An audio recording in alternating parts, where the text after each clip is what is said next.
Hi friends, నమస్తే అండి. Welcome to our YouTube channel.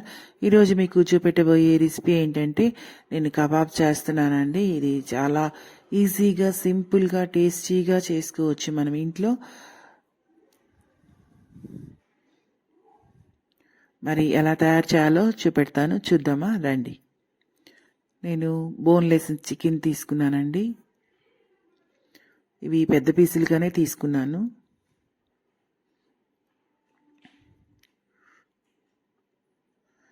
ఇప్పుడు ఇందులో అల్లం వెల్లుల్లి పేస్ట్ వేస్తున్నాను.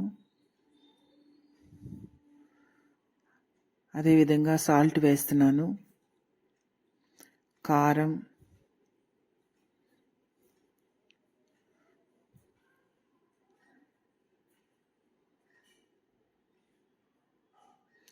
ధనియాల పొడి కూడా వేస్తున్నాను, గరం మసాలా,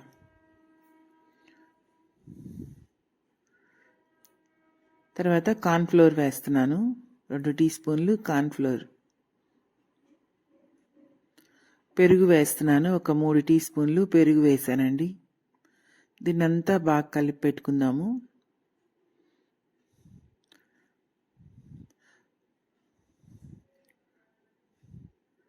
నేను దీన్ని 1 గంట పాటు నానబెట్టుకున్నాను.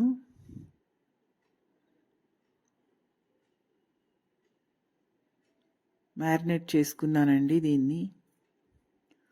అలా చేసుకున్నందువల్ల ముక్కలు సాఫ్ట్గా వస్తాయి. 1 గంట అయిందండి. తర్వాత నేను ఈ విధంగా కోడిగుడ్డు తెల్ల సొనను మాత్రమే వేస్తున్నాను. అంటే ఫ్రై చేసుకునే ముందు వేస్తున్నాను నేను.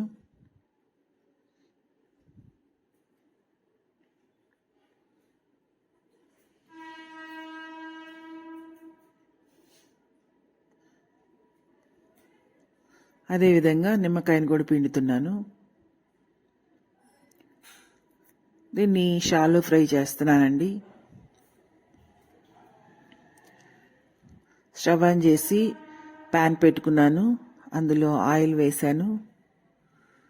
దీన్నంతా బాగా కలుపుకొని ఫ్రై చేసుకుంటున్నాను.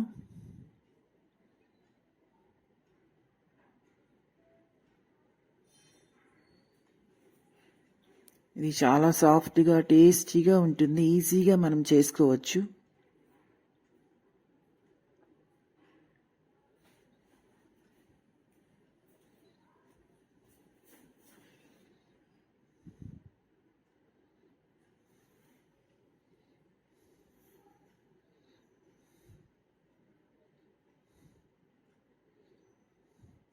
ఈ విధంగా నేను ఫ్రై చేసుకున్నాను.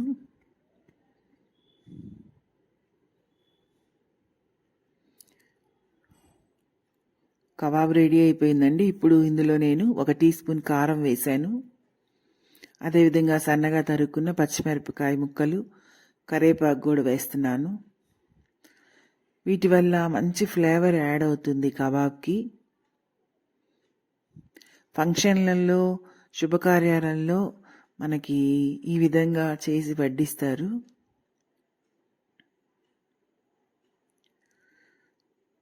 ఇది చాలా టేస్టీగా ఉంటుంది కబాబు. ఇది రెడీ అయిపోయిందండి. మీరు కూడా ఈ విధంగా తయారు చేయండి. మీరు చేసి మీకు ఎలా వచ్చిందో నాకు కామెంట్స్ రూపంలో తెలియజేయండి. నా వీడియోస్ కానీ మీకు నచ్చినట్లయితే నా వీడియోస్ని లైక్ చేయండి. మీ ఫ్రెండ్స్కి, రిలేటివ్స్కి షేర్ చేయండి. తప్పకుండా నా ఛానల్ను సబ్స్క్రైబ్ చేయండి. Bye friends.